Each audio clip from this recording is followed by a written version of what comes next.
¿Tienen alguna pregunta? ¿No lo han visto? Mañana es el examen, ¿no? O sea, que si lo han visto, o lo han entendido todo, o no lo han visto. Pero bueno,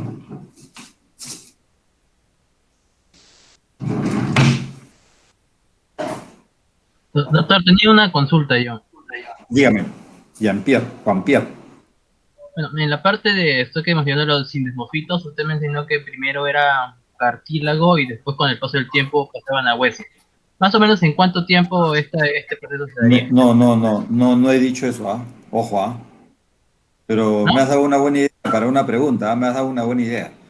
En realidad no pasa de tendón a cartílago y después a hueso. No.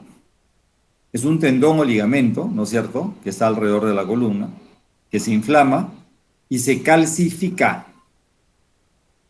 O sea, sufre una metaplasia. ¿Una metaplasia qué quiere decir? Cuando un tejido adquiere características de otro.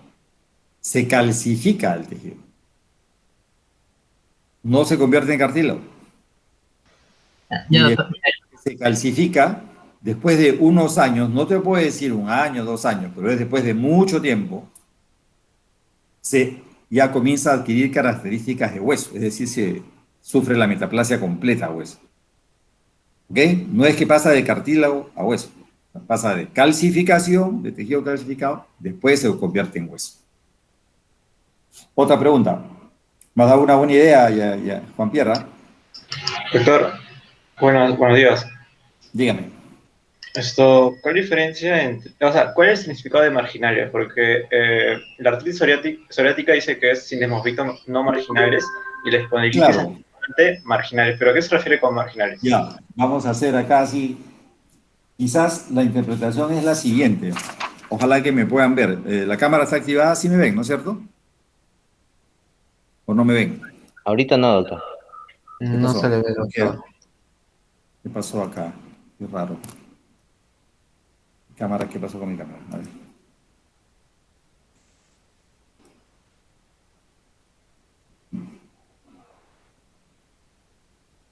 No sé por qué la cámara se ha... Pero al principio sí se veía, ¿no? Sí, al principio sí. Qué raro. No sé qué me ha pasado con mi cámara. Yo la tengo prendida, se supone.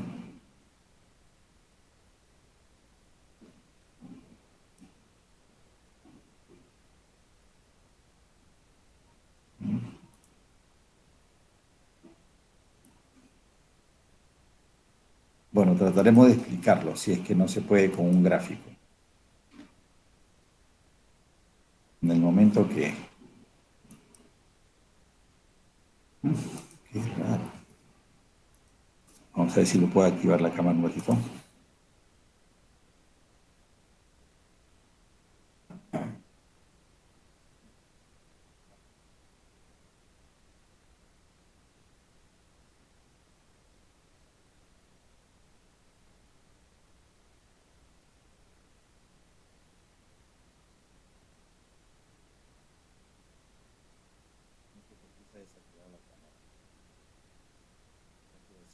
Viene, va, viene, va.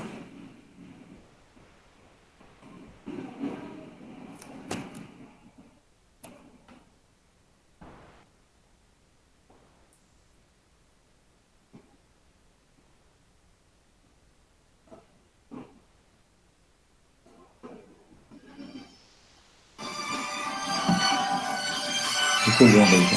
Aló, aló. Diana, estoy en clase, ¿me puedes llamar después de las 12? Gracias. Ya, ahora sí ya no contesta a nadie. Así me llame Sagasti. Ya. A ver, no, nada, no se ve, porque acá mi cámara está prendida. Qué raro. No se A ver, le logra ver, doctor. no se ve, ¿no? No. Ahí yo me estoy viendo. A ver. Me deben poder ver ahí. Yo me estoy viendo. Ya se apagó. No sé qué ha pasado. Bueno, vamos a tratar de explicar.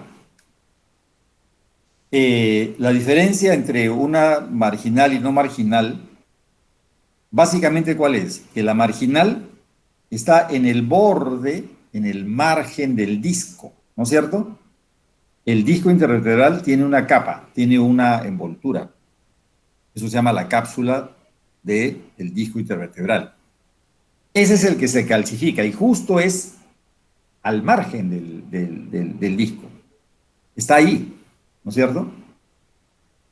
La no marginal no es, que se ve en la artritis psoriática, no es la calcificación de la capa externa del disco, de la cápsula, sino por encima de él hay unos ligamentos. Imagínense a los ligamentos intervertebrales anteriores, laterales, posteriores.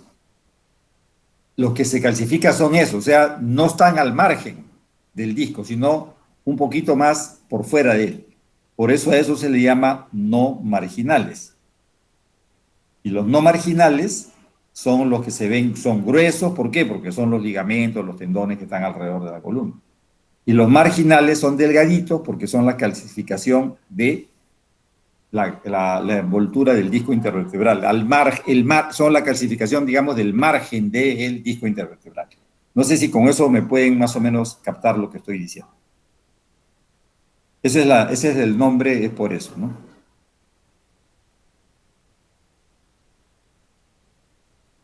Bueno, no sé qué ha pasado con la cámara, pero yo sí me puedo ver. ¿Ustedes no me pueden ver? No, doctor, no se le logra ver. Mira, qué raro. Qué raro. Bueno, no. Bueno, vamos a pasar lista, jóvenes. Bueno, otra pregunta de eso.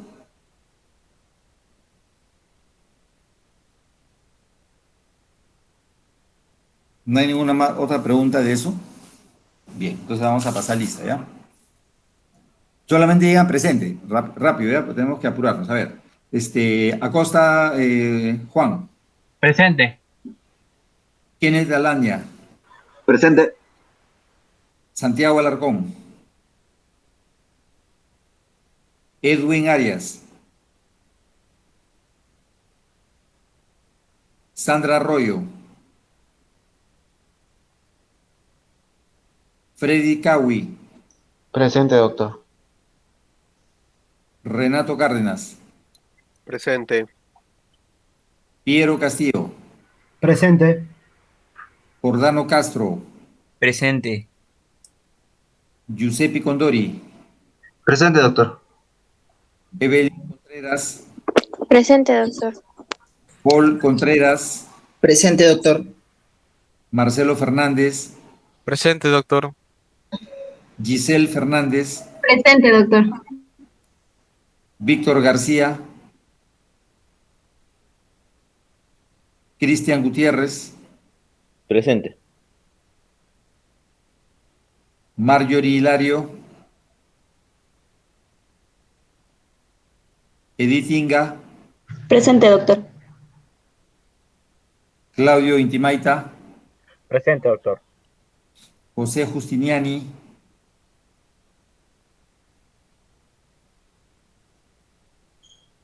Débora Mesa. Presente, doctor. Anthony Molina. Presente, doctor. Luis Nimboma. Presente. Lisette Olano. Presente. Estrella Civincha. John Urbano. Presente. Y Euler Yarlequé. Presente, doctor. Buenos días. Ok, ¿alguien que no ha llamado?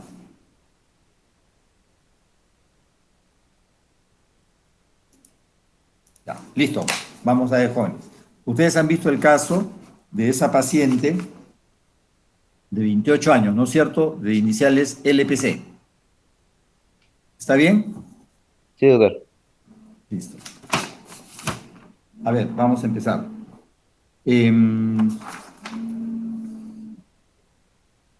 A ver, Piero Castillo, ¿cuáles fueron los síntomas principales declarados en esta paciente? Bueno, sí, doctor, a ver. ¿Cómo está? ¿Los síndromes o solo los signos, doctor? Ya, sí, síndromes. Ya bueno, habíamos utilizado el síndrome de poliartritis asimétrica crónica aditiva, el síndrome de lesiones purpúricas, el síndrome febril, el síndrome consuntivo, el síndrome pulmonar restrictivo y el síndrome de mononeuritis múltiple. Ya, perfecto. Está bien, esos son los síndromes. Acuérdense, cuando nosotros vemos un paciente, siempre tenemos que hacer sistemáticamente en la historia clínica y sistemáticamente todo un proceso para que no se nos pase nada. Siempre la historia tiene la primera parte, ¿no es cierto? Que es la anamnesis. Y de esto dentro usted entra la filiación, ¿no? Filiación, cómo te llamas, qué edad tienes, de dónde vienes, etc. De ahí viene la anamnesis, el interrogatorio, ¿no es cierto? Desde cuándo tiene la enfermedad, los síntomas principales. Una vez que acaba el interrogatorio, viene el examen físico. Producto de todo lo anterior, yo tengo que generar un diagnóstico. Puede ser transitorio, ahora le llaman así, o puede ser presuntivo. Pero tengo que generar un diagnóstico. Para fines de educación, para fines de educación práctica médica, primero, antes del diagnóstico presuntivo, yo voy a plantear síndromes. Y voy a plantear con eso mis síndromes, y con eso, después de eso, yo voy a decir, bueno, ¿y qué diagnósticos etiológicos, qué enfermedades, con nombre y apellido, me pueden generar estos síndromes? En la menor cantidad posible de diagnósticos que puedan explicarme la mayor cantidad de síndromes. Algunos ponen síntomas principales al inicio de la anamnesis o al final, y después hacen los síndromes y después los diagnósticos. Eso siempre tienen que hacerlo. ¿Quién se ha conectado? Estrella, ¿no? Como si vincha, ¿no? Ya. Eso tienen que hacerlo siempre, toda su vida, mecánicamente. Nunca se pueden saltear eso. ¿Por qué? Porque si ustedes lo hacen así siempre, no se les va a pasar nada. Pero si ustedes no lo hacen así, en una de esas se les va a pasar. Entonces, la historia clínica tiene que ser toda su vida la misma forma, cosa que ya es mecánica. ¿De acuerdo? Ustedes van a ver que ya con el ejercicio de la profesión, en la medida que ustedes van haciendo la anamnesis, ya, incluso antes de examinarlo, ustedes van haciendo la anamnesis, ya ustedes se van imaginando el diagnóstico. Ya van a ver que eso brota solito en su mente. Después de estudiar medicina, de practicarse, de hacer internado, residencia, usted cuando tiene un paciente ya comienza a interrogarlo, y antes de examinarlo inclusive, usted ya Doctor. tener una idea. ¿Aló? ¿Me escuchan? Sí, se le escucha, doctor. Ya. Ustedes van a tener una idea de qué diagnóstico tiene. Eso lo logran solamente con la... Doctor, disculpe. Sí, doctor, Diga. disculpe. Dígame. ¿Aló? ¿Quién le Estrella, ya tienes escucho? ¿Quién está asistencia. hablando? Estrella, ya tienes asistencia. Siga nomás, doctor. Ya, si Vincha ha venido, ya le puse, ya la vi que apareció ahí. Bien. Entonces... Sí, doctor. Sí. Ya, gracias. ¿Ya acabó? Bien, eso solamente se logra con la práctica, ¿de acuerdo?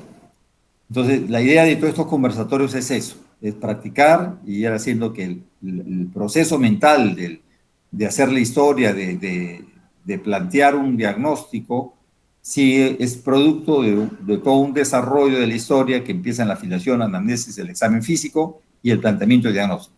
Una vez que yo planteo el diagnóstico, yo tengo que tener un plan. Ya, ¿qué hago hoy? ¿No es cierto?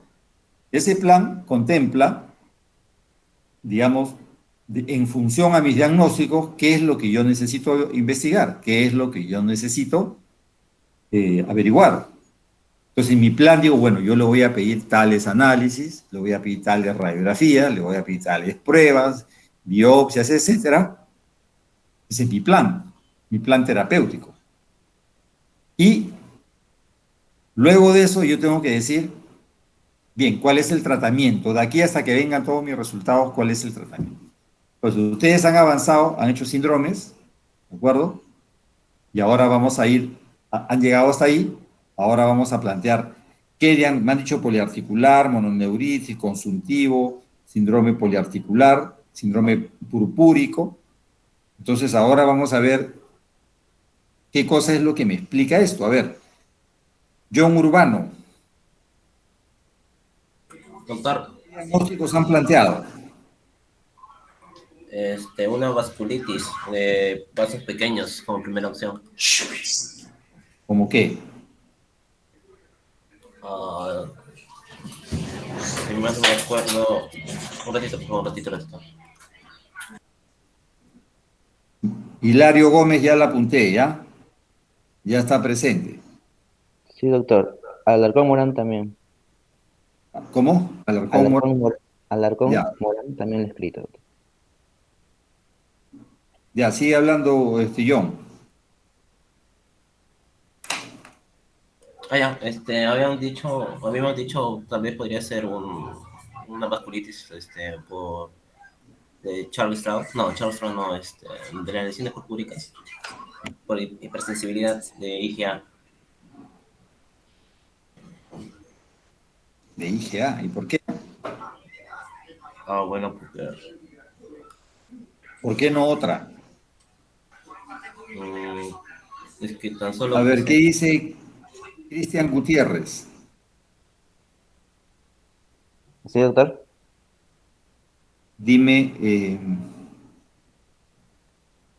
¿qué han planteado de diagnósticos? Bueno, hemos planteado el diagnóstico de vasculitis, ¿no? De pequeños vasos. En esto pueden ser varios diagnósticos diferenciales. Pues dime, Podemos tener las vasculitis primarias. En este caso, bueno, en mi caso sospecho en las primarias el síndrome de Wegener, la panarteritis nodosa, la crioglulinemia. Y en el caso de las secundarias, podemos tener por artritis reumatoide, lupus eritematoso.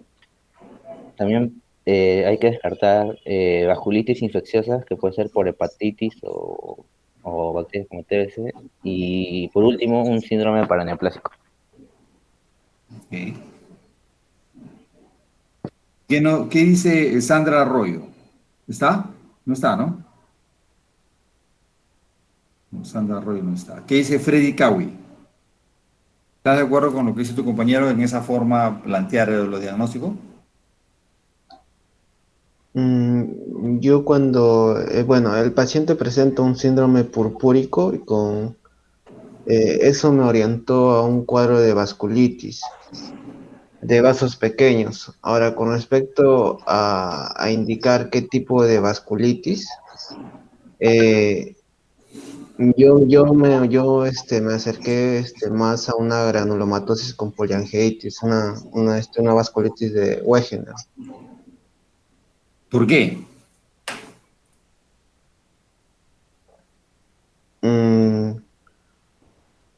Porque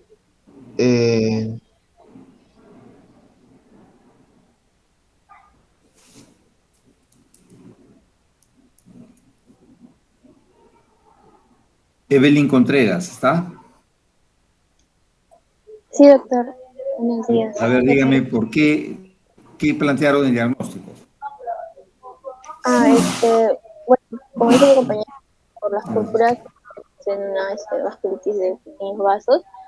Yo primero había, dentro del cual, por el daño respiratorio, no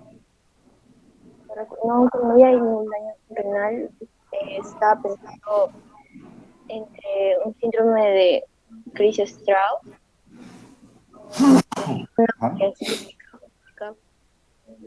pero bueno, esos eran mis diagnósticos diferenciales en el caso de vasculitis. Marcelo Fernández. Buenos días, doctor. ¿Qué tal? ¿Cuáles son las vasculitis de vaso pequeño que han planteado? Bueno, las de vasos pequeños que habíamos planteado es la vasculitis de Sugar-Straub, doctor. En base Porque la paciente tenía un antecedente de asma. En el caso de esta vasculitis, que se presenta en 3 fases, y justamente anterior a manifestarse los problemas vasculíticos, hay una fase en la que se presenta asma, ¿no? Además, la paciente presenta un síndrome purpúrico y múltiple compromiso, ¿no? De varios sistemas, ¿no? Se presenta como una poliartritis simétrica crónica también, y el compromiso neuropático también, ¿no? ¿Cuál es tu nombre? Fernán, Marcelo. Sí, Ya, doctor. a ver, Juan Acosta,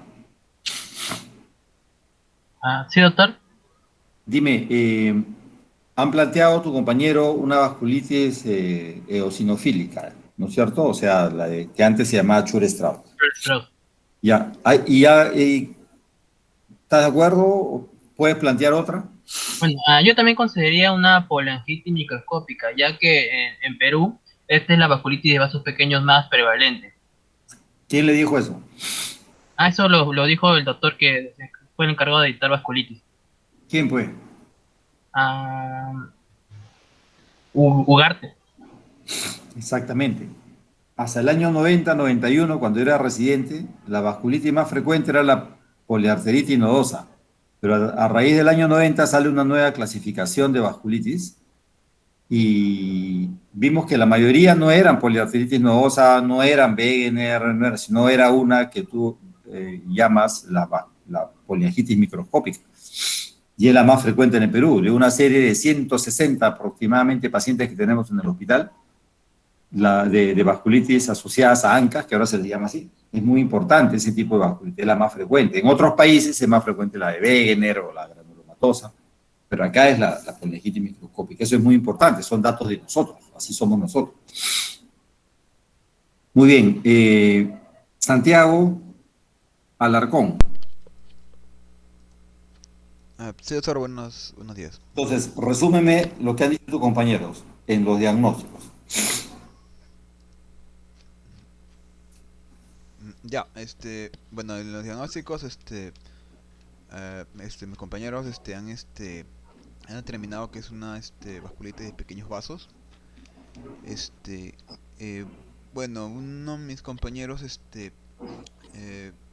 mencionaba que era una, vasculitis de Schurz, perdón, una poliangitis granulomatosa eosinofílica o síndrome de Schurz-Strauss, debido al antecedente, pues, problemas respiratorios, ¿no? Específicamente la neumonía.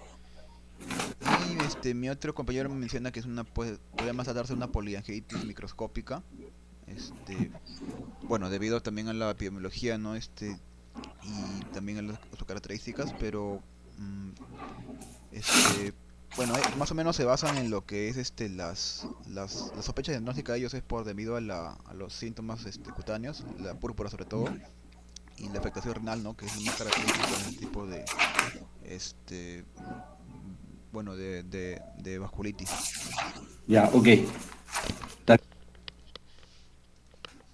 Anthony Molina, ¿qué cosas le pidieron de análisis? Primero, hematológicos. Yo te voy diciendo. Le pedimos un hemograma completo. Ya. Tenía hemoglobina 10, leucocitos 11.000, plaquetas 700.000. El resto de fórmula normal. ¿Qué más?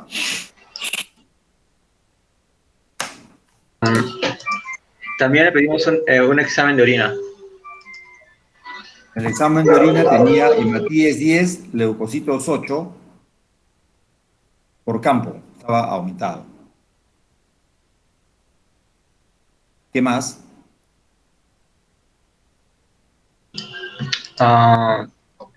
También un ANCA.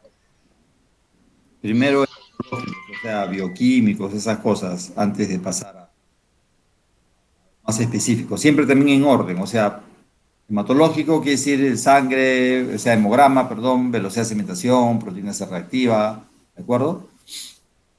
La velocidad, Sí, 99, lo normal es hasta 20, y la Proteína C reactiva, lo normal es hasta 5, tenía 45. A ver, aquí me dice José Justiniani.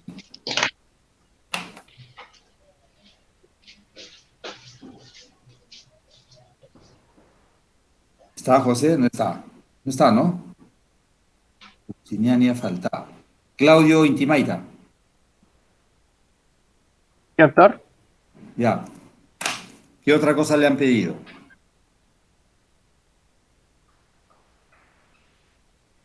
¿Podría hacer una evaluación de un proteinograma, doctor? Ya. Un proteinograma electroforético salió un incremento policlonal de las gamma globulinas. Nada más es lo único que salió. La fracción gamma estaba incrementada en forma policlonal. Albúmina, alfa 1, alfa 2, está normal. Por la gamma globulinemia también valdría la pena en el hemograma también ver bien la parte de la hemoglobina. ¿Ver bien la qué? La parte de la hemoglobina, tal vez. Sí, la hemoglobina tenía 10. Un 8, dice. Casi 10. ¿Qué otro examen le han pedido?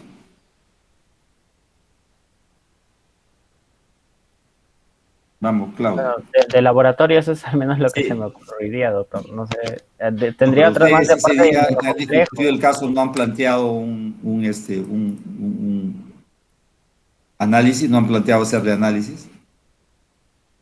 Sí, pero mi orientación iba más para hacer la evaluación de inmunocomplejos y ANCA también con el compañero, no tanto por la parte de examen de laboratorio. Entonces, tal vez podría ser algo de la parte de las proteínas también a nivel renal, porque si se está haciendo el diferencial al menos entre la parte del Chibus-Strauss y la parte del Wegener, este es Wegener y también la parte de la polyangiitis tiene una característica más de afección renal. La proteinuria tiene 1 gramo en 24 horas. Y en la orina hay hematíes 10 por campo y leucocitos 7 por campo. ¿Qué opinión te merece eso?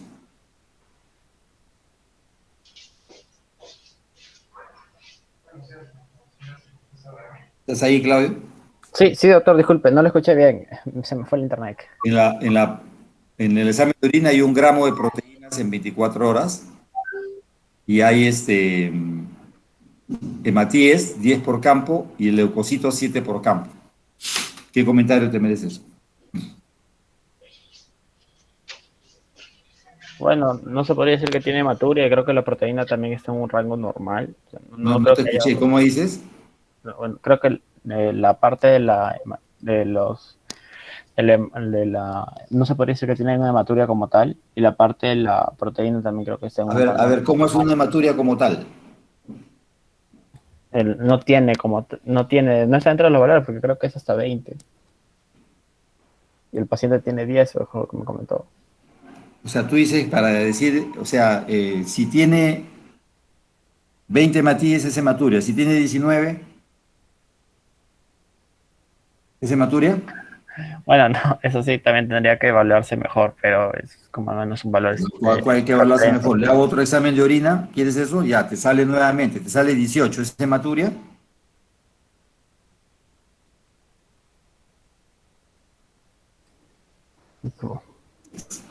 Probablemente, doctor. No sé. Probablemente. O sea, tú vas a poner en tu diagnóstico, probablemente el paciente tenga hematitis. Si sale 17,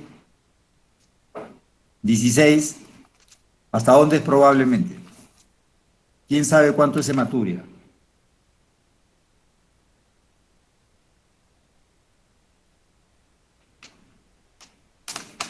Los hematíes son de 3 hasta 4 por campo, puedan aceptar que es normal. Más de eso es hematuria, señor.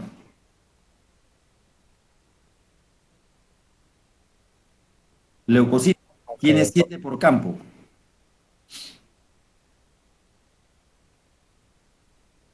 Jordano Castro, ¿qué te merece ese hallazgo de 7 por campo de leucocitos? Sí, doctor, buenos días.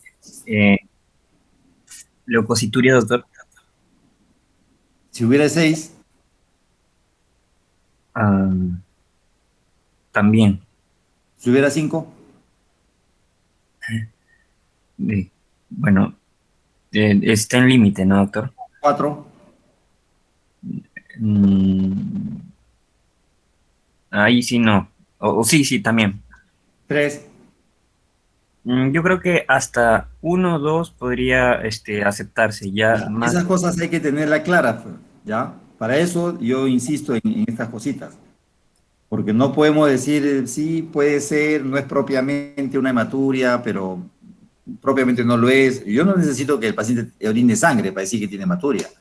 Entonces, hay conceptos que son claros que hay que tenerlos para decir cuándo un paciente tiene microhematuria, cuándo el paciente tiene leucocituria. Los leucocitos se aceptan hasta 5 por campo. Los hematíes hasta 3, algunos dicen 4 por campo. Más de eso, ya es leucocituria y hematuria. Para las enfermedades que nosotros vemos y probablemente para todos. Eso tiene que estar bien claro. Este paciente tenía proteinuria, tenía microhematuria y tenía leucocituria. ¿Y eso qué significa? ¿Qué dice Giuseppe Condori? ¿Quién habló antes?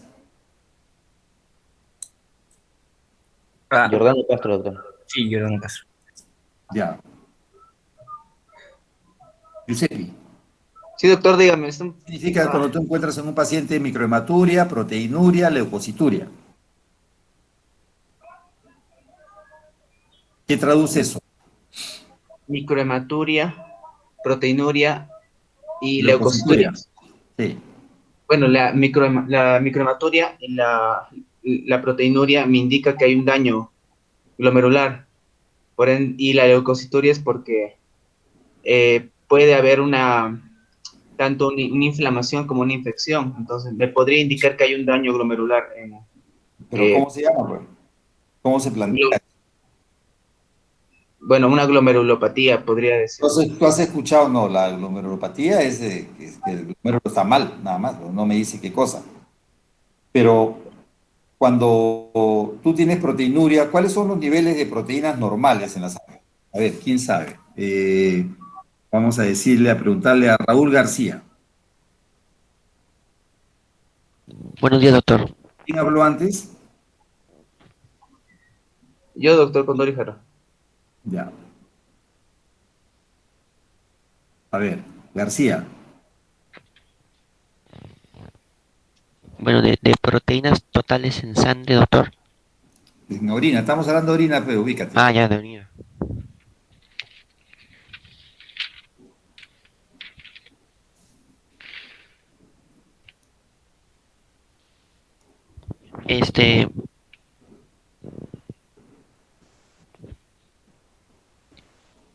Bueno, la cantidad normal que yo tengo entendido es de 100 a 150 miligramos por decilitros. Y más allá de ello. Kenneth Alania. Sí, doctor, buenos días. Una proteinuria de 1 gramo, ¿qué significa? ¿Cómo se le cataloga? Bueno, eso es en 24 horas. Sí. Yo tengo entendido que es hasta 300 miligramos en... ¿Qué tal si hubieras tenido este paciente 4 gramos de proteínas en orina 24 horas? Entonces, para decir, por ejemplo, si está en rango nefrótico, porque es más del 2.5 para decir el rango nefrótico, habría que ver si tiene otras signos clínicos. A eso voy. O sea, ¿está en rango nefrótico? En el caso del paciente no, está menos, pero... No está en rango nefrótico, pero tiene proteinuria y se está acompañando de microhematuria y leucocituria. Entonces, ¿cómo se llama eso? Un síndrome nefrítico sería. ¿Cómo se le llama? Síndrome nefrítico. Nefrítico, está inflamado el riñón. Los leucocitos en orina, eso es pus, eso es inflamación. Los leucocitos son señales de inflamación. Tiene sangre y tiene proteinuria. Ese riñón está filtrando proteínas porque está inflamado. Está filtrando hematíes porque está inflamado. Y la inflamación se representa por que hay leucocitos en orina. Entonces es un síndrome nefrítico. Entonces tiene una nefritis este paciente. O sea, la vasculitis que ustedes están planteando, que ya sea Chur-Strauss, que están planteando poliangitis microscópica, está generando una nefritis, una inflamación en este paciente.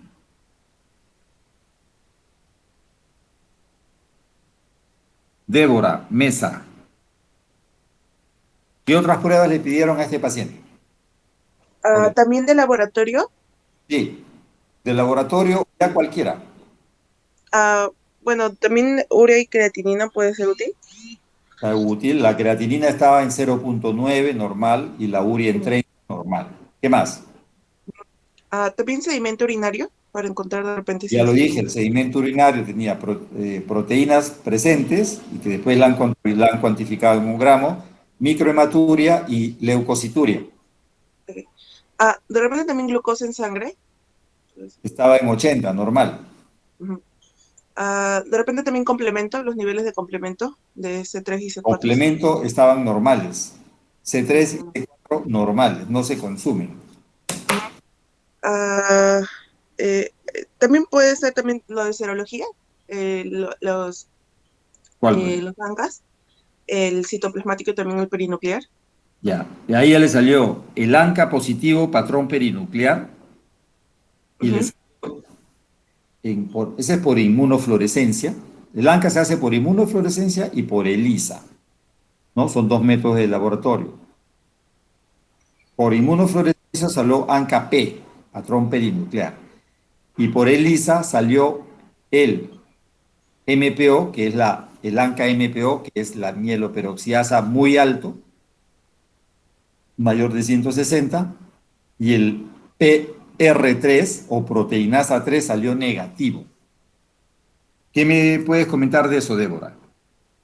Disculpe, mencionó que había salido positivo el C-ANCA. ANCA-P. El ANCA-P.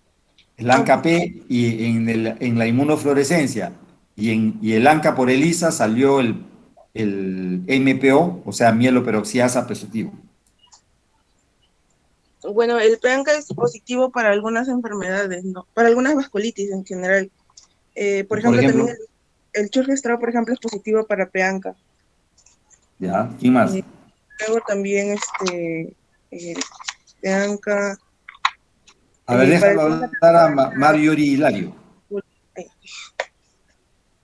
Buenos días, doctor. ¿Dónde se presenta el ANCA positivo? ¿En qué paciente? El ANCA-P. ¿En qué tipo de vasculitis que estaba hablando tu compañera? Poliangitis microscópica, doctor. ¿Ya? Ok, se está sumando esa a la que ella dice, ok, está bien. ¿Conoces alguna más?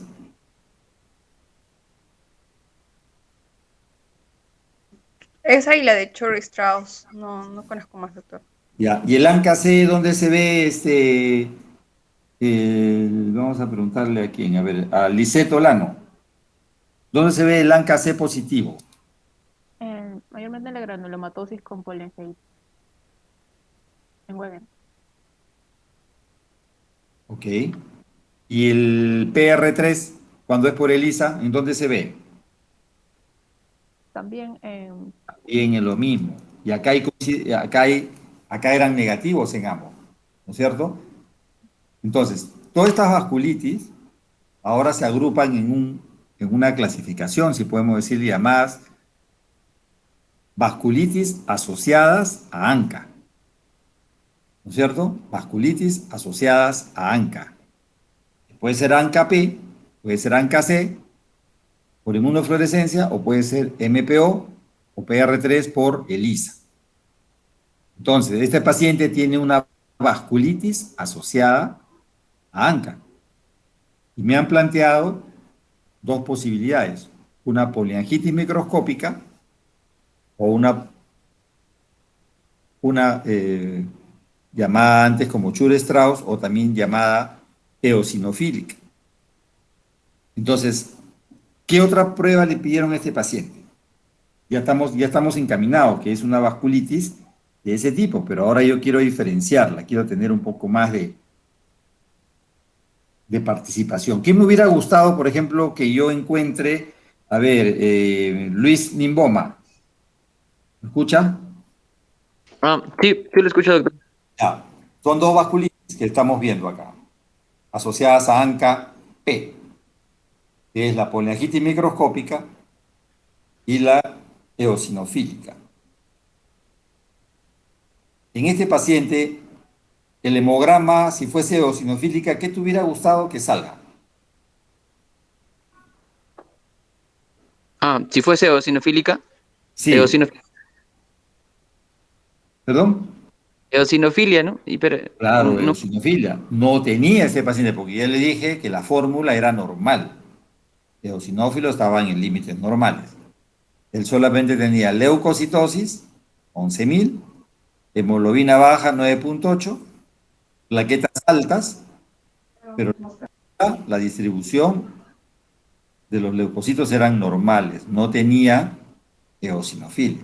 A mí me hubiera gustado que si hubiese sido una vasculitis asociada a un problema de una vasculitis eosinofílica, me hubiera gustado que lo hubiera visto eosinófilos.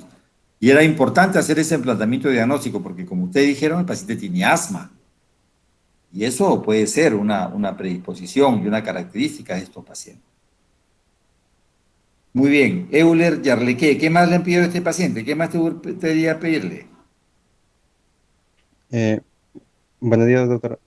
Una radiografía de tórax. Ya, en la radiografía de tórax salía leve, infiltrado, intersticial, bivasal en ambos campos pulmonares. Ujú. Y ahí dice corresponde eso? con la clínica y que tenía, y lo cual es un síndrome de condensación, y donde indica de que el alveolo está ocupado y quizás y puede ser una afección de fondo. O sea, hay un compromiso pulmonar intersticial, que muchas veces es indistinguible de qué vasculitis es, salvo una vasculitis de las que me han dicho. ¿Cuál es el que tiene más o menos un patrón, digamos, típico, que es muy sugerente de que sea ese tipo de vasculitis? ¿Cuál es? De las tres que han visto ustedes. La de Wegener. La de beta, ¿no? Porque ahí, generalmente, con frecuencia, hay nódulos pulmonares.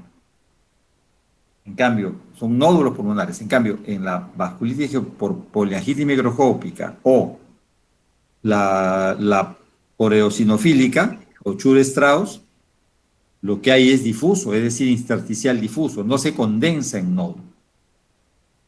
Entonces, el hallazgo de una radiografía de pulmones que me dice que hay un refuerzo o un incremento en la trama intersticial está muy asociada a la poliangitis microscópica o también a esta enfermedad de Chur-Strauss. Estamos más o menos orientados. A ver, Estrella Sivincha.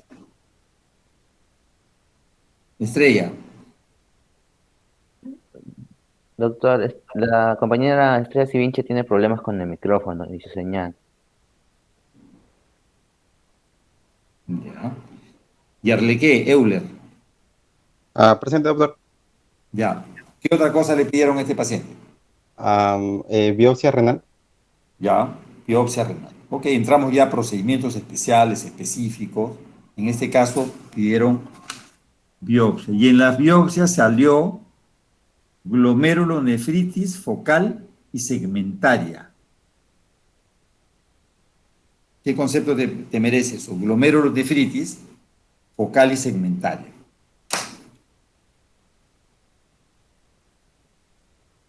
Y también al cuadro de vasculitis. Ya, pero ¿cómo es una glomerulonefritis focal y segmentaria? O sea, ¿qué significa? Ya, que a nivel microscópico ahí se ve glomérulos esclerosados, pero en un patrón, y como su mismo nombre lo indica, focal y por cemento. ¿Qué significa focal y segmentaria? Eso es lo que quiero que me expliques, ¿sabes? ¿Qué significa? Disculpe, doctor. ¿Qué significa focal? Bueno, ahí sí no, y no preciso bien. Ya. Sivincha, escribe algo. ¿qué significa focal en una glomerulonefritis focal y segmentaria? ¿Tampoco escucha? ¿Tampoco escucha Estrella?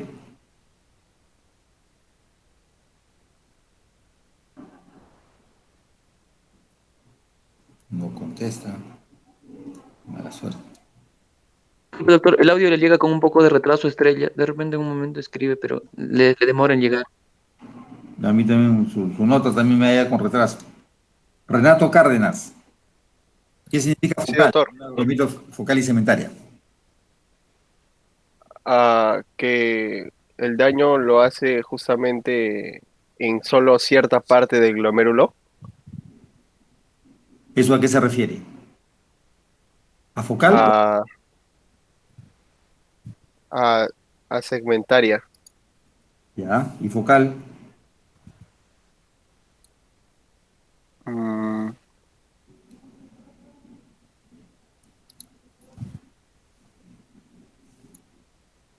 Entonces, como tú dices, el daño segmentario es que dentro del glomérulo se afecta a una parte, probablemente una parte ópticamente no se ve el daño. Todo esto es por microscopía óptica.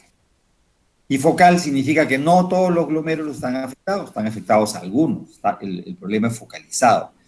Ese es un patrón muy característico de todas las vasculitis. No es propia de la poliangitis, del Wegener, o de la granulomatosa, la eosinofílica, no lo es. Pero es característico ese patrón. Es diferente al patrón que se ve en lupus, ¿no? El lupus hay tipo 1, tipo 2, ¿no es cierto? Cambios mínimos, mesangial, ¿no es cierto? Hay proliferación focal, difusa, ¿no es cierto? Esclerosante. Aquí en las vasculitis hay un patrón más o menos relacionado que es la glomerulonefritis focal y segmentaria. A ver, tú mismo, Renato, y si has hablado de la forma eosinofílica, para que yo lo plantee, digamos, como un diagnóstico en la biopsia, ¿qué me hubiera gustado que salga? Para un diagnóstico. Relacionado a una vasculitis eosinofílica, o sea, un Chur-Strauss. ¿Qué me hubiera gustado que salga en la biopsia? Bueno, si es eosinofílica, bueno, a ver, tenía definición que la glomerulonefritis pausinmunes, creo que son características de la con poliangiitis y la de Wegener, pero en el caso de la eosinofílica, supongo que, no sé, quizás eosinófilos. Sí, o sea, por descarte, Claro. o sea, así como hay en eosinofilia en el hemograma, también en la biopsia se hubiera visto incremento de células polimorfonucleares tipo eosinófilos, ¿no es cierto? Los polimorfonucleares, un tipo son los eosinófilos. Se hubiera visto un incremento importante o un infiltrado. En este caso no, tenía infiltrado linfomononuclear y polimorfonucleares difusos. No había un infiltrado importante de eosinófilos en esta biopsia de este paciente. El infiltrado, que estaba impregnado en el glomérulo, era polimorfonucleares y mononucleares. No era predominantemente eosinófilos o no eran en forma importante los eosinófilos. Entonces el patólogo cuando ve muchos eosinófilos te informa. Infiltrado polimorfo nuclear con una cantidad considerable, incrementada o relevante de eosinófilos. En este caso no lo había. Simplemente era glomerulonefritis focal y segmentaria con infiltrado polimorfo nuclear. Eso quiere decir que hay inflamación que está en curso. Entonces, con todos estos elementos, Edith Inga, ¿qué diagnóstico entonces estamos planteando? De vasculitis asociada a ANCA, ¿cuál de ellas? Doctor, por los anticuerpos encontrados sería la vasculitis de Wegener. ¿Qué anticuerpo? Doctor. Anticuerpo. Ya, porque usted mencionó que se encontró PANCA y también mencionó que se encontró el MPO. ¿Y ahí eso se ve en Wegener? Eso se ve en Wegener, o sea, en granulomatosa, en la vasculitis granulomatosa se ve eso. Tengo entendido que hay un pequeño porcentaje que sí puede... Pequeño, no estamos hablando de pequeño porcentaje, pero ¿dónde se ve más? Tú estás hablando al revés. Esos dos se ven en poliangitis microscópica.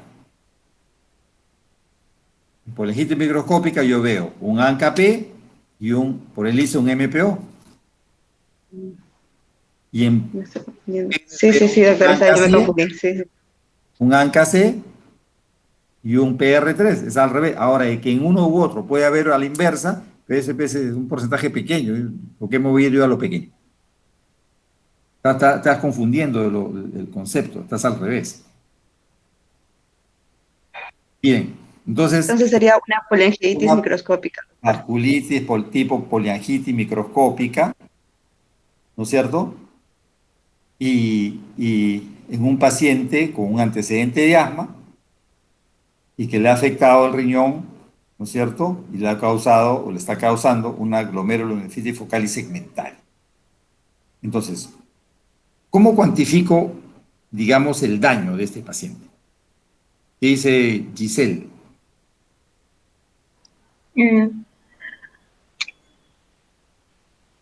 De acuerdo a la prueba renal que se le hizo.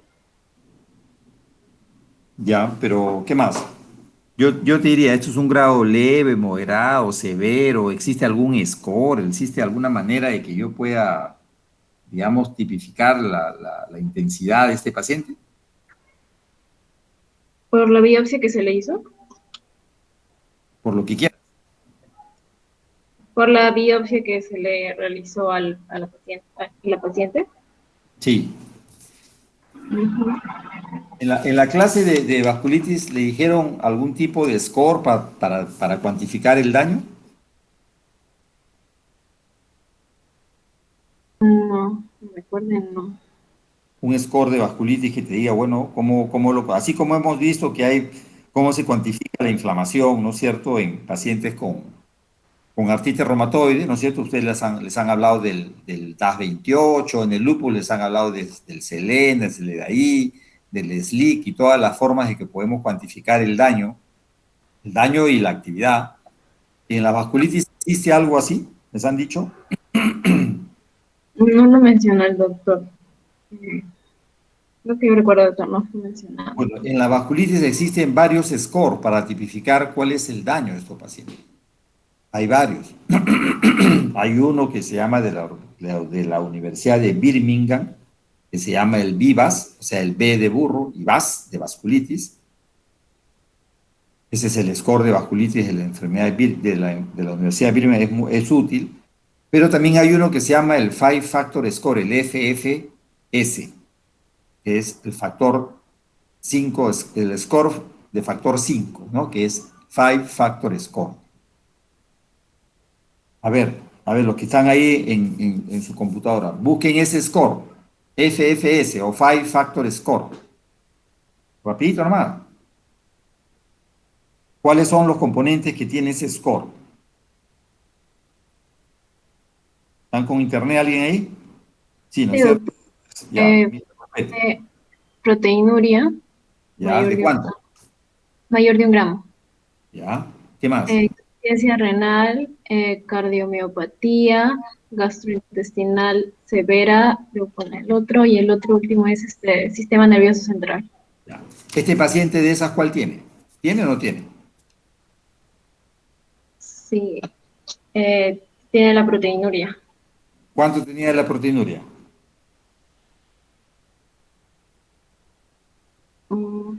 ¿Cuánto le dije? ¿Cuánto le dije yo?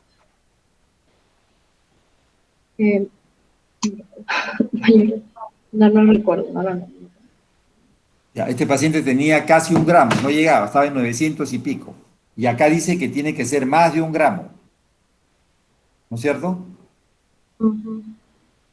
Después dice insuficiencia renal. ¿Tiene insuficiencia renal? Definido por creatinina mayor de 1.5. Este tenía 0.9. Es normal. Cardiomiopatía, no hay datos en la historia que tenga cardiomiopatía. No le hemos encontrado ni sintomático ni le han pedido nada al respecto. Gastrointestinal severo, que quiere decir sangrado, perforación, pancreatitis, tampoco ha tenido. La historia no lo dice. Problemas del sistema nervioso central, no lo tiene. Sí tiene del sistema periférico, ¿no es cierto? Porque tiene una mononeuritis múltiple. Tiene el pie caído, la mano caída, que son características de estas enfermedades vasculíticas. No tiene, entonces tiene un 5 factor score de ¿cuánto? De 0. Entonces se dice que cuando un paciente tiene un 5 factor score de 0, su mortalidad a los 5 años es menos del 10% o hasta el 10%. Es decir, un paciente como ella, con vasculitis de ese tipo, con esas características, si tú lo sigues en 5 años, se van a morir hasta 10%. De 10, 1, por la misma vasculitis. Ese score es útil porque te dice que si tienes un factor, un FFS, un 5 factor score de 1, o sea, que tenga una de esas características que ha mostrado su compañera, la mortalidad a 5 años es 20%, mire, se eleva en forma importante. Y este 5 factor score dice que si la mortalidad es si el score es mayor de 1, de 2 para arriba, la mortalidad a 5 años es el 40%. Entonces, aplicar este 5 factor score es útil cuando diagnosticamos al paciente, porque con eso yo voy a ver su pronóstico. En este caso, el pronóstico de la paciente es el menos severo de los scores, que tiene un 5 factor score de 0, que no cumple ninguno de los requisitos. Entonces pasamos al tratamiento. ¿Quién habló ahorita? ¿Cómo se llama? Fernández Romero. Tú eres Fernández Romero, que me está faltando por acá. Ya. Edwin Arias no ha venido, ¿no es cierto? No lo... Sí, doctor, aquí estoy. Ha llegado tarde, ¿no? Sí, bueno, no pasé asistencia, pero sí estuve atento. ¿Qué tratamiento se te ocurre a ver tú, Arias? Bueno, yo había leído que en el tratamiento para la polingitis microscópica lo que se suele utilizar es prednisona, ¿no? Corticoides como prednisona y también ciclofosfamida. O sea, ¿cuál es la idea de un tratamiento de ese tipo? ¿Qué cosa es lo que quiero tratar? Sobre todo tiene afectado el riñón, tiene afectado los nervios periféricos, porque tiene mononeuritis múltiple, tiene afectadas las articulaciones, porque está con artritis, ¿cierto? Y tiene afectada la piel, tiene púrpura, tiene lesiones purpúricas. Entonces, lo que me va a marcar el pronóstico de esta paciente dentro del 5 factor score es compromiso renal, compromiso neurológico central, que no lo tiene, si tiene insuficiencia renal, si tiene proteinuria. Eso me va a marcar, digamos, en este paciente su tratamiento. Entonces, me está planteando que se le va a dar, entonces tengo que detener o tengo que controlar, disminuir, apaciguar el proceso inflamatorio autoinmune que está ocurriendo en esas áreas que este paciente tiene afectado, que es el riñón y que es el área neurológica y la piel. De estos, en la piel es probablemente lo más fácil, porque con un poco de corticoides, las lesiones van a desaparecer. La voy a controlar. Los mayores problemas los voy a tener en la parte neurológica y en la parte renal. La parte articular también la voy a contener, porque responde fácilmente y rápidamente a los corticoides. Pero la parte renal, la parte neurológica, sí necesita, como dices, inmunosupresión. Inmunosupresión importante, mayor. Si le doy solamente corticosteroides, los corticosteroides no detienen totalmente el daño, uno, y tiene muchos estragos en el paciente. No le puedo dar yo, por ejemplo, dosis altas de corticoides 6 meses, no le puedo hacer eso, porque le voy a generar muchos problemas que tienen como efectos colaterales los corticoides. Entonces tengo que darle un inmunosupresor, con la finalidad de que sea más profundo, digamos, el control del problema autoinmune y con la finalidad secundaria de disminuirle la cantidad de corticoides para que no le hagan daño. Has planteado ciclofosfamida. ¿Cómo le darían eso? ¿Qué les han explicado? Estoy hablando con Edwin.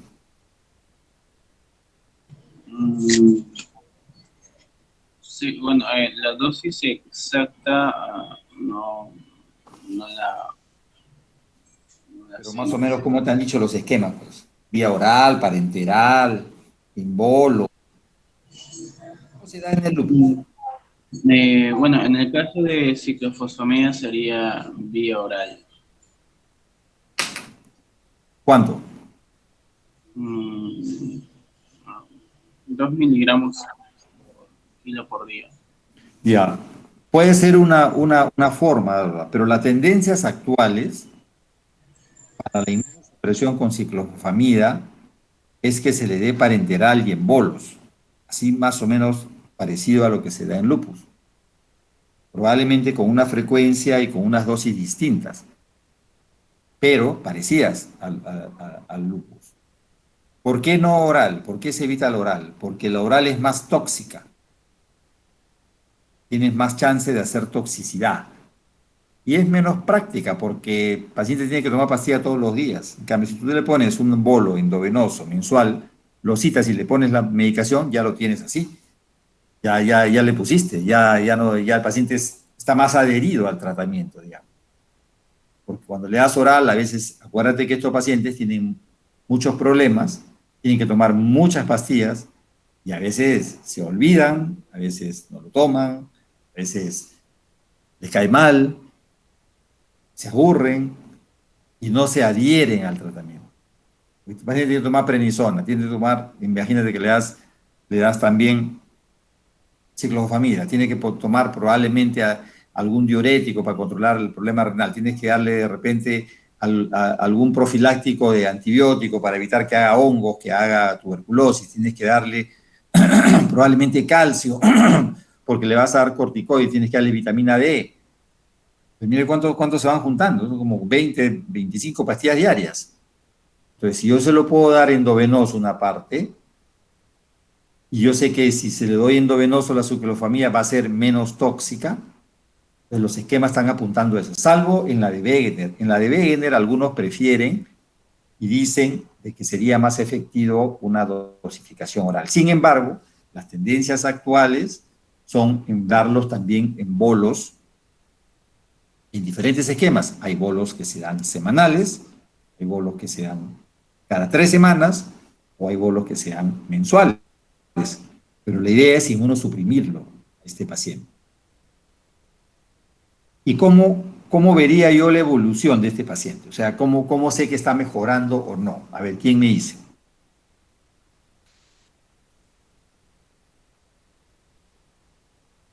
Hemos decidido darle ciclofosfamida en bolos, vamos a darle 750 miligramos cada 3 semanas, le voy a dar 60 miligramos de prednisona que ustedes me han planteado, ¿de acuerdo?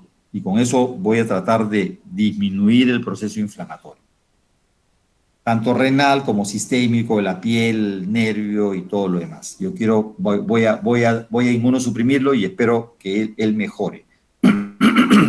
¿Cómo evalúa esos criterios de mejoría? ¿Cómo los voy a evidenciar? ¿O qué sería, por ejemplo, para ustedes, para alguno de ustedes, que el paciente mejore? Doctor. Nombre. Castro, doctor. Castro Leiva Giordano. A ver, dígame. ¿Podría ser la evaluación de los anticuerpos? Ya. ¿Tú lo has leído o crees? Bueno, en la clase lo mencionaron y también la lectura que hice, también vi que la medición de los anticuerpos sirve para justamente ver si el tratamiento está yendo bien o si es que es necesario aumentar las dosis. Ya, puede ser, pero no es el parámetro principal, es el parámetro secundario o terciario de una mejoría del paciente. Los anticuerpos ANCA son patogénicos, es decir, producen enfermedad, producen daño. Entonces, si tengo menos títulos de anticuerpos, entonces, digamos, indirectamente puedo decir, bueno, va a haber menos daño porque tengo menos anticuerpos. Esto es así en algunas enfermedades reumáticas. En otras enfermedades reumáticas probablemente no sea tan claro eso. Hay anticuerpos que son patogénicos y hay otros que no. Otros son como epifenómenos de algo que está ocurriendo nada más. Pero en este caso podría ser, si la ANCA disminuye, bueno, puede ser que el paciente también esté mejor. ¿Y qué otro más? Doctor. Dígame. O sea, también se puede evaluar también esto, la medición de ¿Quién habla? ¿Quién habla? Anthony Molina. Ya, a ver, dígame.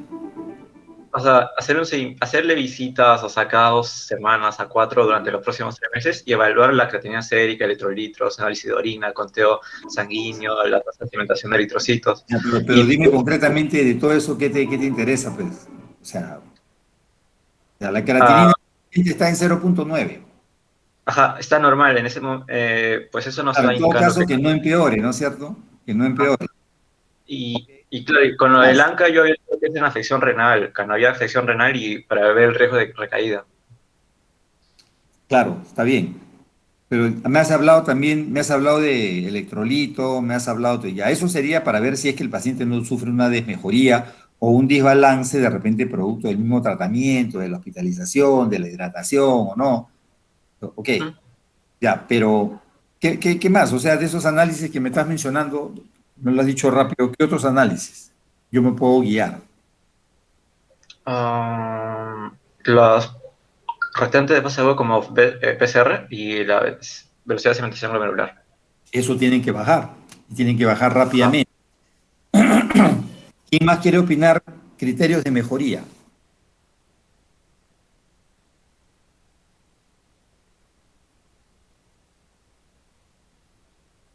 Estamos hablando de cualquier criterio de mejoría. Doctor, la proteinuria también que estaba elevada, aunque no haya llegado a un rango nefrótico, igual estaba elevada. La proteinuria, claro, la proteinuria tiene que bajar, así es. ¿Qué más? Tú eres linfoma, ¿no? Sí. ¿Alguien más que me opine? Evaluar también el daño en pulmón, si este ha estado reducido. Ya. Tú eres Giselle Fernández, ¿no es cierto? Sí, o sea, mis pulmones, el paciente tenía algunos crépitos, una radiografía alterada, entonces ya sí, yo podría, digamos, de alguna manera ver que la radiografía se limpia, ¿no es cierto? Vayan desapareciendo esas lesiones que tenía bivasales, ¿ok? ¿Qué más? No me están hablando de lo más importante. ¿Puede ser, doctor, la mejoría clínica en función al compromiso neurológico que tenía el paciente? Eso es lo principal. De ahí parte, pero de ahí parte todo. Ahí empieza todo. O sea, el paciente tiene que mejorar clínicamente. El paciente tiene que sentirse mejor. Un mal estado general que usted me ha dicho en el síndrome.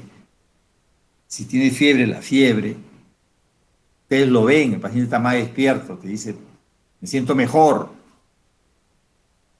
Tiene menos malestar. Y eso se traduce porque comienza a comer más, por ejemplo.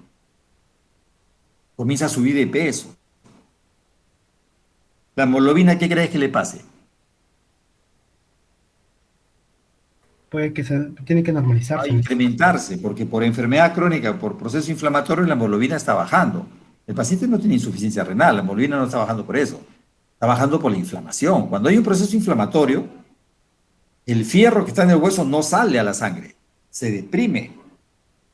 Tú le haces a un paciente con una enfermedad crónica, le haces, dice, uy, está con anemia, pero hazle un aspirado de hueso, saca fierro, el fierro está normal, la ferritina probablemente de ahí no sale. Hay un problema, digamos, de distribución. No es una cuestión de que le tienes que dar fierro, no es necesario. Tú los vas desinflamando y la hemoglobina va subiendo, esa solita va subiendo. Entonces, primero hay que atender, digamos, la parte clínica. paciente está mejor, se siente mejor. El paciente te dice que está mejor, tú ves que sube de peso.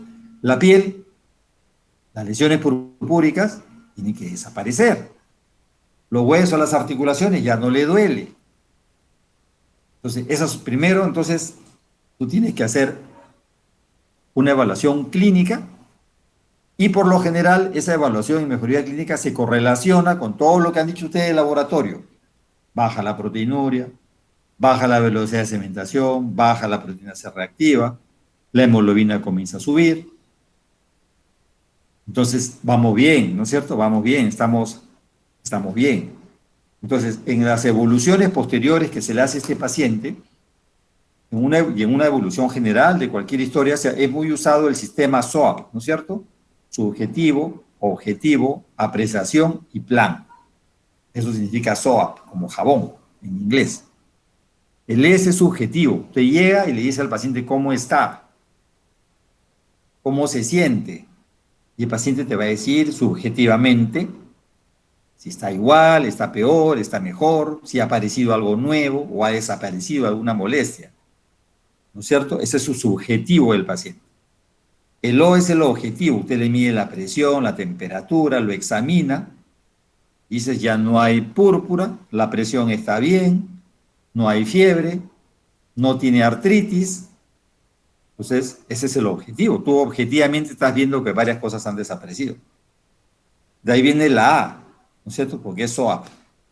La A, ¿qué cosa es tu apreciación? Recién tú aprecias, dices, bueno, esto está bien, paciente mejorando, ¿no es cierto? Es tu apreciación. Puede ser al revés, puede ser que esté peor, ¿no es cierto? También lo tienes que poner. Paciente ha empeorado con este tratamiento, no mejora, o está igual, no hay ningún tipo de variación. Y después viene tu plan, ¿no es cierto? La P es el plan. ¿Qué hago ahora con estos que estoy encontrando en este momento? Si yo veo que este paciente, como sucedió, está mejorando en estos parámetros, tanto clínicos como de laboratorio, mi P de plan va a ser, bueno, mantengo el tratamiento. ¿Hasta cuándo? Hasta lo que me digan los protocolos de tratamiento de estas enfermedades, que generalmente son una dosis alta de corticoides 4 semanas y de ahí irla disminuyendo progresivamente los corticoides y mantener la inmunosupresión, con todos los cuidados de que no se te infecte, de que no se te afecte otras áreas o otras potenciales toxicidades que puede tener medicinas. Entonces, esa es la idea de esto. Y obviamente, si el paciente no ha mejorado, tú tienes que en tu plan variar el tratamiento y decir, bueno, no está funcionando, yo tengo que tomar otra alternativa de terapia de este paciente. Esa es la manera en que se va enfocando y se va, digamos, de alguna manera, se va tratando a los pacientes con este tipo de enfermedades y en realidad con toda la medicina interna, ¿no es cierto? Muy bien. Entonces este paciente, en resumen, tiene una vasculitis de tipo poliangitis microscópica, con afección renal, con un 5 factor score de 0, el pronóstico es mejor, pero que sí necesita intervenir para controlar todos los problemas que tiene en piel, articulaciones, riñón y neurológicos. Hemos decidido una inmunosupresión con corticoides de dosis altas más un inmunosupresor. Hemos escogido ciclofosfamida para darles bolos mensuales y vamos a ver cómo evoluciona en ese tiempo. El paciente tiene que tener los cuidados de no infectarse, de tomar buenos suplementos de calcio, porque con tanto corticoide le puede dar osteoporosis y otros problemas, vitamina D, calcio. Tenemos que cuidar de las infecciones. En nuestro país, muchos pacientes que reciben un esquema así de inmunosupresión, con el tiempo hacen tuberculosis. Entonces, algunos damos isoniazida como profiláctico, ¿no es cierto? Damos una cantidad de isoniazida como profilaxis durante todo el periodo que está inmunosuprimido el paciente, que puede ser hasta 9 meses. Y lo vamos evaluando. Entonces, este es un caso típico de una vasculitis de pequeño vaso o una vasculitis asociada a ANCA, en este caso ANCA-P y MPO, llamada poliangitis microscópica, con afección renal, que es la típica, que es una glomerulonefritis focal y segmentaria, y que necesita un tratamiento. Ya, ojo que el 5 factor score es 0. Pero ¿qué pasa si en una de esas la proteinuria se me va a 1,5 gramos o 2 gramos? El 5 factor score se convierte en 1. ¿O qué pasa si me hace un infarto cerebral? O sea, esto también es cambiante. Este paciente puede empeorar, puede empeorar su condición y variar su score. Y de eso tenemos que estar atentos para tomar las acciones que correspondan. Muy bien, chicos. ¿Alguna pregunta?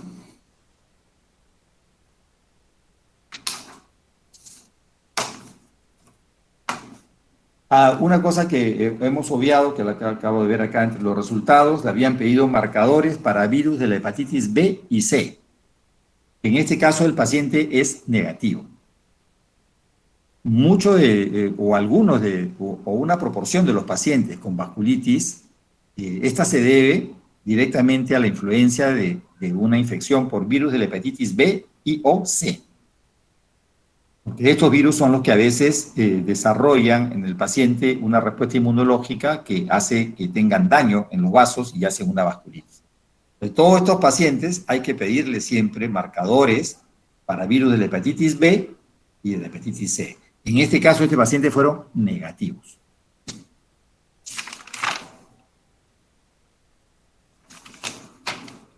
Muy bien, ¿alguna otra pregunta, jóvenes?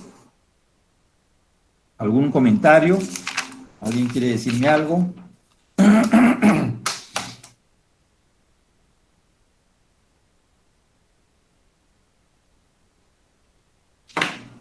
¿Alguna pregunta final, alguna apreciación, sobre todo de lo que estamos hablando ahorita o también de lo que hemos conversado del video que yo les mostré, ¿no?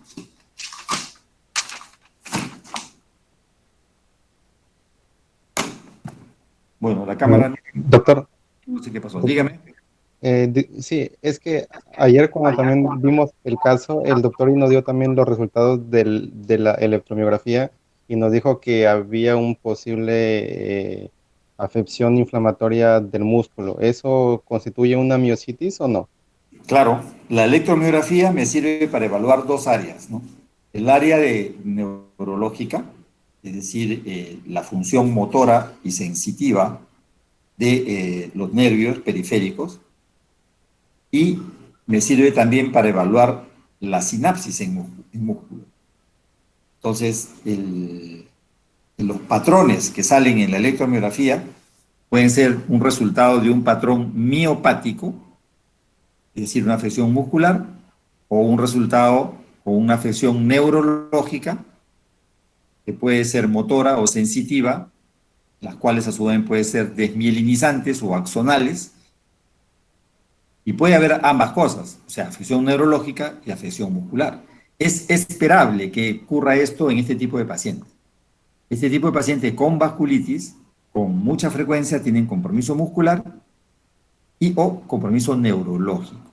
Entonces, la electromiografía sirve para mapear ese terreno, ¿no? Sirve para mapear. Esta paciente tenía creatinfosfoquinasa, o sea, la enzima muscular normal. O sea, si tenía un patrón miopático, este ha sido discreto, no era lo principal, porque no elevaba las enzimas musculares. Pero sí tenía un patrón axonal, motor y sensitivo, de daño motor y sensitivo, en la evaluación neurológica hecha por la electromiografía. Lo que era esperable, porque él tenía la mano caída y el pie caído. En ese sentido, también veo acá que le hicieron una biopsia de nervio sural, que es un nervio sensitivo que está en el pie, y al hacerle la biopsia han encontrado que en los vasitos que están alrededor de ese nervio, en la grasa que está alrededor de ese nervio, encontraron vasculitis de vaso pequeño, o sea, infiltrado intramural inflamatorio de polimorfonucleares en el espesor del vaso. Eso es vasculitis. O sea, histológicamente estamos demostrando la vasculitis en el pie de nervio. Histológicamente se ha demostrado que tenía una glomerulonefritis. Le hicieron una biopsia de piel que tenía un infiltrado tipo leucocitoclástico, es decir, un polvo nuclear que se vaciaba por encima de toda la muestra histológica e infiltrado perivascular. O sea, tenía todas las biopsias posibles, que es lo que hay que hacer en este tipo de pacientes, ¿no?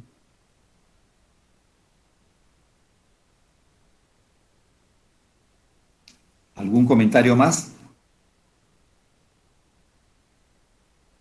Doctor, una pregunta sobre el video, disculpe.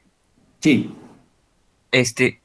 Mencionó que en los endomofitos marginales se afecta la cápsula articular, ¿verdad? O sea, no el cartílago, sino la No cápsula. la cápsula articular, es la cápsula del envoltorio del disco intervertebral.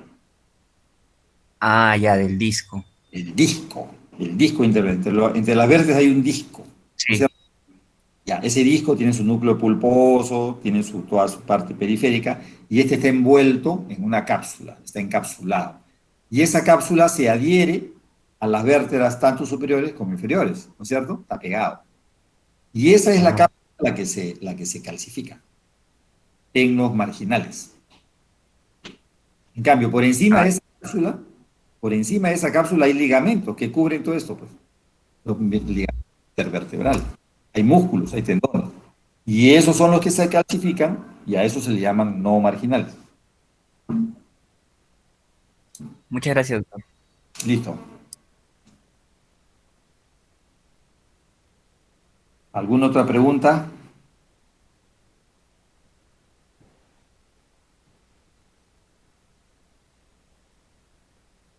Bueno, jóvenes, hemos terminado.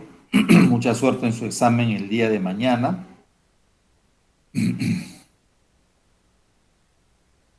Sí, doctor, muchas gracias. Cuídense. Cuídense, doctor. Gracias. De la pandemia y espero que nos veamos en cualquier momento. Cuídense. Hasta luego. Muchas gracias a todos.